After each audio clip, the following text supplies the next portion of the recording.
Hello, and welcome to the Math 0361 Practice Test 3 review. This is part 1 of our 3-part series. I hope Test 1 and Test 2 went alright. So we are at the halfway point of the semester. Let's see if we can build some momentum for the final.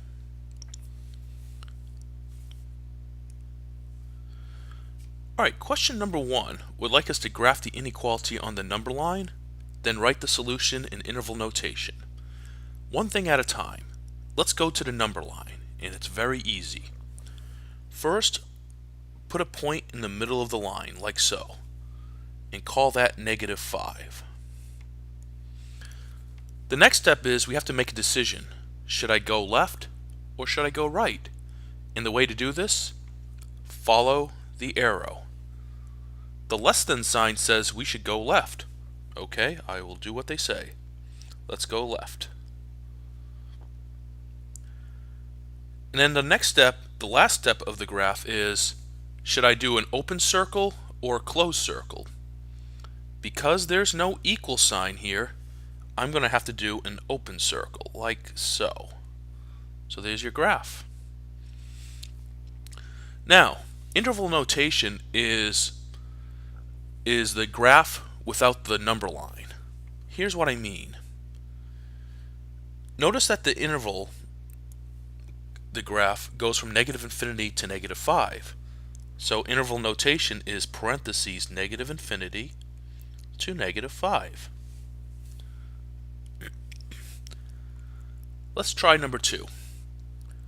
I see we have -1, so let's mark -1 somewhere in the middle, like so. But this time the arrow points to the right, so I should go to the right, which I'm doing in blue. Also, notice there's a little equal sign underneath. That means it's going to be a solid dot at -1. Since going to the right goes towards positive infinity, our interval would be from -1 to positive infinity. Notice a couple things with 1 and 2. For -1 and -5, because -5 did not have an equal, I put a parentheses. But -1 does have an equal, I put a square bracket. As for infinity and -infinity, infinity and -infinity always gets the parentheses, no matter what happens. Let's try number 3. -8, we'll mark that off in the middle. And this time it looks like the arrow points to the left. So let's go left, which I'm doing in red. And because it does have an equals, I'm going to do a nice solid circle at -8. Make a big red dot. And that does go towards -infinity, so our answer is -infinity to -8, and -8 gets a square bracket. Alright, let's move on. Question 4 and 5 is the same as 1, 2, and 3. However, we actually have to solve for y first. So, let's start. First, let's begin by subtracting 6 on both sides. So that means 9y is larger than 6. And then from there, let's divide by 9. And 6 and 9 reduces, it becomes 2/3. A fraction. Now, when you see a fraction, don't be alarmed. Fractions are numbers, just like whole numbers. And you're going to do the exact same thing. Put a point in the middle of the graph, call it 2/3, and then follow the arrow. They're going right, we'll go right, right on red.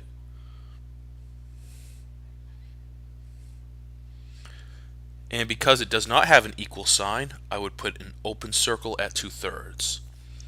So, our interval is from 2/3 to positive infinity. Question 5, let's do the same thing. Let's begin by first subtracting 1. So negative 3x is greater than negative 6. Okay, fair enough. Next is divide by negative 3. On the left, you get x alone. On the right, negative 6 divided negative 3 is positive 2, but this is important. This is where they trick you. If you divide by a negative number, the arrow changes direction, so now it points to the left. Let's graph. I'll mark off 2 in the middle. The arrow now points to the left, so we're going to go left in blue, which is towards negative infinity. And since it does have an equals, I will put a closed circle at 2. Just like that. So it's going to go from negative infinity to 2. And 2 will get a bracket. Okay, very good. Number 6, more of the same.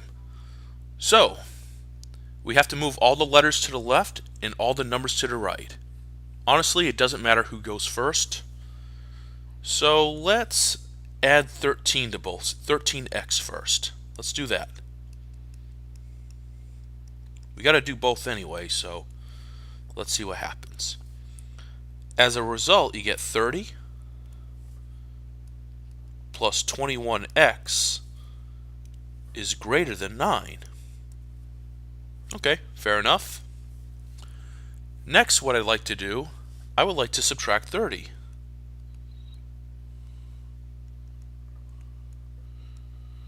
So as a result, 21x is greater than negative 21. No, yeah, negative 21.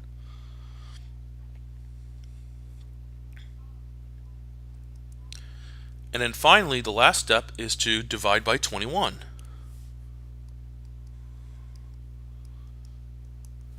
So for that, you get x is greater than negative 1. Let's go to the number line and see what happens. So negative 1's marked off in the middle.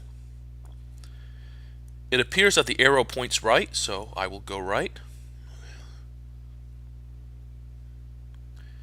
And it does not appear to have an equal sign here, so I guess I better use an open circle.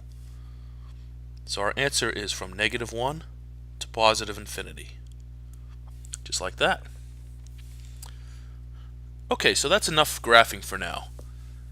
Next up is translating from English to Mathish, or math language. 9 more than twice a number is less than negative 19. Whoa, you said a lot right there. Let's go back and take another look at this. 9 more. More means add. So that means we're going to do 9 plus. Okay, 9 plus what? Next, I see twice a number. Twice will always mean 2x. Okay. Is less than. Oh, less than, that means the less than sign, like so. Okay. Less than what? It's less than negative 19. So the first half of the problem is over. You have successfully set it up. Part 2 is solving. So, in order to do this, first let's subtract 9.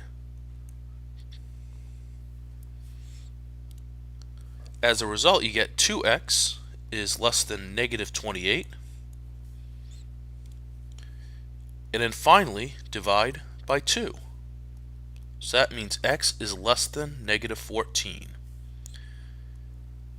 And since less than goes towards negative infinity, the interval would be from negative infinity to negative 14.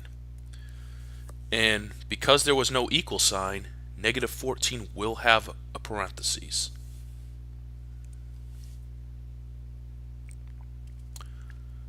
Alright, question 8 is really 2 questions in one. They want us to complete each pair and find the other pair. So, one thing at a time. I'm going to divide it in half. Okay, so the first pair is blank 0. What that means is I know y is 0, but I don't know what x is. Here's an idea. Let's replace y with 0 and see what happens. So you're going to get 3x minus 2 times y, which we said was 0, equals 9. I love 0. I love 0 because any number times 0 is 0. So this business right here with negative 2 times 0, that's 0, which just really goes away. You're now left with 3x equals 9. Well, I can fix that. Let's divide by 3. 9 divided 3 is 3. That is your first answer. Alright, we're done with that. On the other side, it says 1 blank. That means x equals 1, but I don't know what y is. Fair enough? Let's replace x with 1 and see what happens. So I'm going to have 3 times x, which we now know is 1, minus 2y equals 9. 3 times 1 is 3. And what I would like to happen next is I would like this 3 to move. Okay, let's just do minus 3 on both sides. So you're going to get negative 2y equals to 6. And then finally, divide by negative 2. And 6 divided negative 2 is negative 3. Another good answer. Alright, so 9 would like us to find the coordinates of all these points. So we'll start with A. So what we're going to do is we're going to go left to right and then up and down. So to get to A from the center, let's see how far we have to go. 1, 2, 3, 4, 5, 6, 7. 7 to the left. So the first answer for A is negative 7. Let's see how far we go down. 1, 2, 3, 4. Since we went 4 down, that's going to be negative 4. And that's it for A. Alright, let me erase that.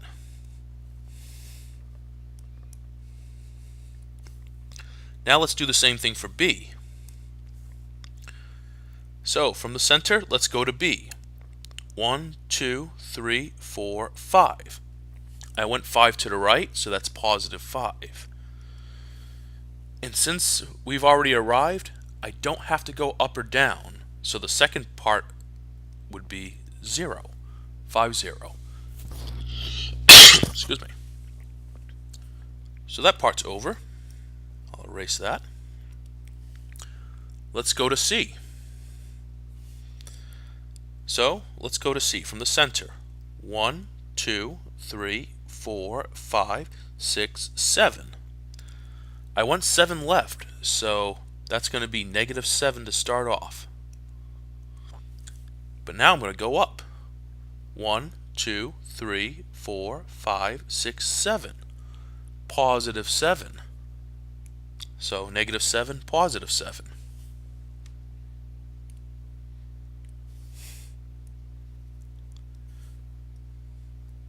Alright, and now for D.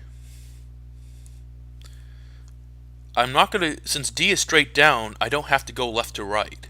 And so, since I don't have to go left to right, the first number is 0. Let's go down. 1, 2, 3, 4, 5. 5 down is negative 5. And there it is. So for 10 and 11, what they want us to do is replace x and y with the numbers they give us here. It's a yes or no question. If we get back the same thing that they have equals, the answer is yes. If we get back something different, the answer is no. So let's replace x with negative 1 and y with 1. So 4 times negative 1 plus 3 times 1. I want the answer to be negative 1. Because that's what I have on the right side. If we can get to negative 1, the answer is yes. Let's see. 4 times negative 1 is negative 4. 3 times 1 is 3. Negative 4 plus 3 is negative 1. A match. So is this a solution? Yes. Yes, it is. Let's do the same thing for number 11. We'll replace x with 2 and y with negative 4. So it's 4 times 2 plus 6 times negative 4. 4 times 2 is 8. 6 times negative 4 is negative 24. And 8 minus 24 is negative 16. But wait a minute. They said the answer is 2. So this means this is not correct. So is this a solution? The answer is a big fat no. So that concludes part 1 of the test 3 review.